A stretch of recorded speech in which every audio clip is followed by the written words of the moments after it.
All right, good morning. So I am going to continue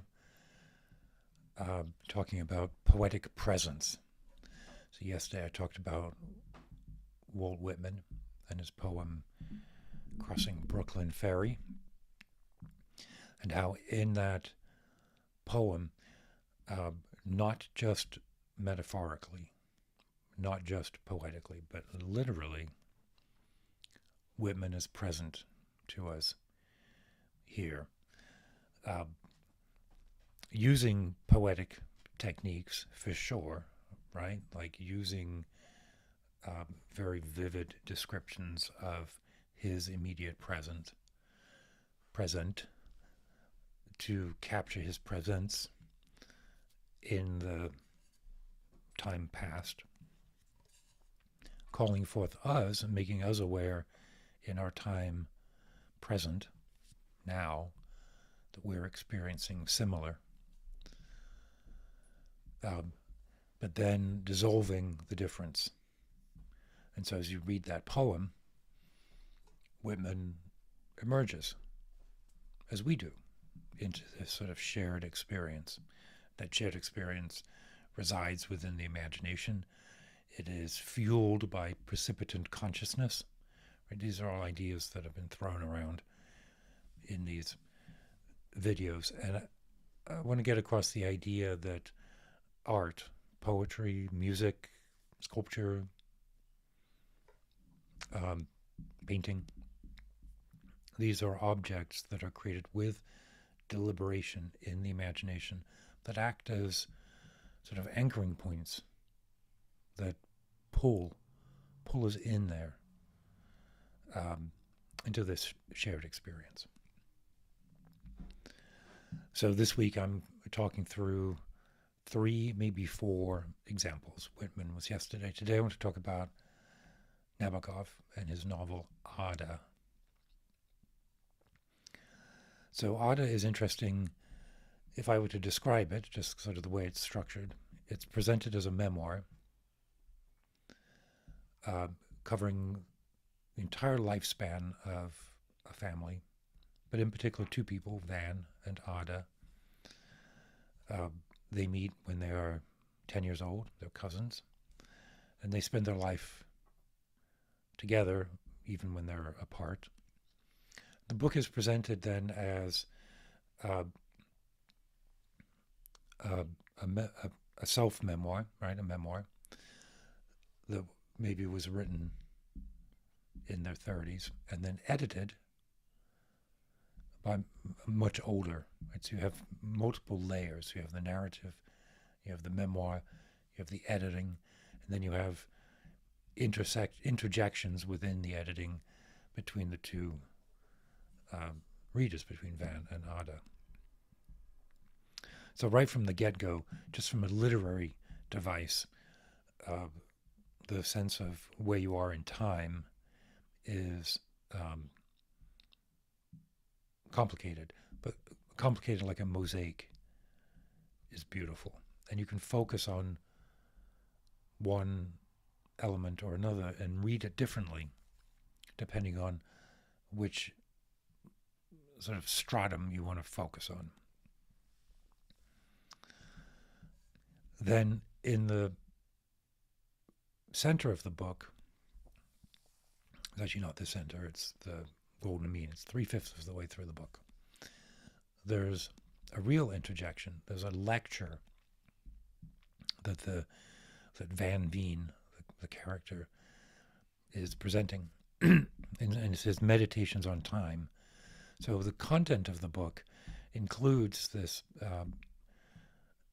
philosophical interjections, because the Van character is a writer and a thinker, and is interested in the idea of chronology. There's another element of the book that it's obviously set in some kind of parallel Earth, and they refer to Earth as Terra, as this available but distant extraterrestrial experience. So Van Veen studies that, and he writes a lecture on the nature of time that's embedded in the book. One of the most resonant elements from that lecture that I think about often is when he talks about, he's trying to get across the idea that time accretes. Time, I'm going to say that he's, that my idea of precipitant experience is resonant with what he's saying, but I don't know that Nabokov or Van Veen would agree with me on that. Here's the image that he uses, a razor blade, a safety razor, right, can be used 3 times for 3 days and then discarded. Or it can be used once every 3 days. And so the stubble, which I think references sort of the deepening of time, to the razor blade, 1 3-day unit or 3 1-day units is the same. I think about this often because I think about my facial hair often. Currently really quite stubbly. I've been clean shaven for the last year. Before that I had a very big beard. So I'm sort of physiologically inclined to that metaphor. But it settles in the center of the story as like a navigation beacon or a lodestone or a heavy weight of some kind, that like an object in space-time bending the curve of space-time. This idea of time bends the curve of the novel, which pulls us in.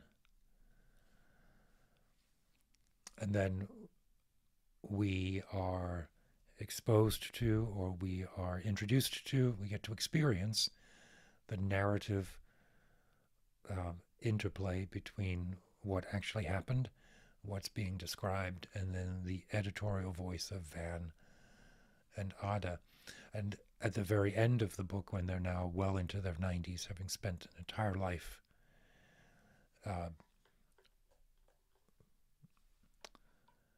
they dissolve. And we dissolve into that presence as well. Finishing that book, and I think you do need to read it all. It's not a book that you can read a paragraph and get this experience. If you read that entire book, the end result is kind of a confusion of what's real. Those characters exist in my present. And the characters are constructs. They're created by the author, Vladimir Nabokov. But the book is not just a story with ideas about time. It is an object in time that on its own deconstructs my experience of what the moment is. It's an experience. It's not just a book. It's an experience, which is the same as the Whitman poem. Not just a poem, although yes, a poem, yes, a novel, but almost like an instruction guide, almost like a more than an instruction guide, more like a shape to conform to that induces an experience. Yeah. In so many ways. Like I first read that book when I was, I can't remember, 17 or 18. What astonishes me is that it probably had only been released 10 years before then, 10 or 15 years. And I'd never heard of either the book or Nabokov. It was actually my first Nabokov. I'd not even heard of Lolita at the time. So my introduction to Nabokov is perhaps a bit perverse, but everything about Nabokov is a bit wonderfully perverse. I read it over a break in college, over 5 days. It's all I did. And I understood about a third of it. I could barely follow the story, I guess is what I'm saying, let alone understand any of or experience any of the other wonderful, beautiful elements. There are people who will say that this is a failed novel, but I heartily disagree with that. They'll say that it was a point at which the master was losing his touch, but that's not true. Nabokov is inducing an experience of time and presence that has been an interest of his throughout all of his books. The voice of the book, the voice of the narrator, the experience of what it is to be a reader, to be a poet, has always been part of his work. And I think in Ardor he indoctrinates it. So that was 40 years ago that I first read the book. I probably read it a dozen times.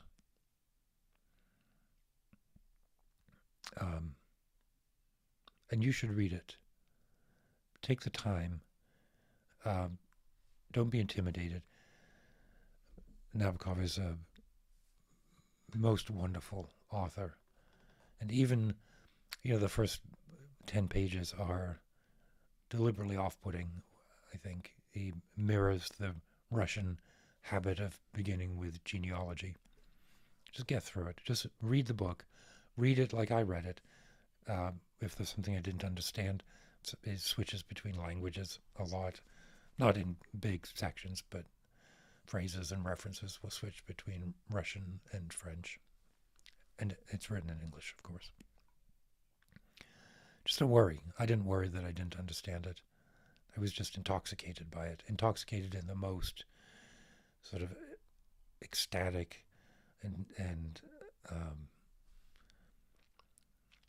I mean, that book has I'm going to say something trite. It changed my life, and I think now, as I think about it, it's because it is an object in time, like the object that Terence McKenna talks about, the glittering hyperspatial object that illuminates us from beyond time into time. That is what Ardor is. It's what Crossing Brooklyn Ferry is. And tomorrow I'm going to talk about Philip K. Dick's book, VALIS, which is another instance where the timeless penetrates into the timed. Yeah, I like that. The timeless penetrates into the timed. So I'll leave it at that.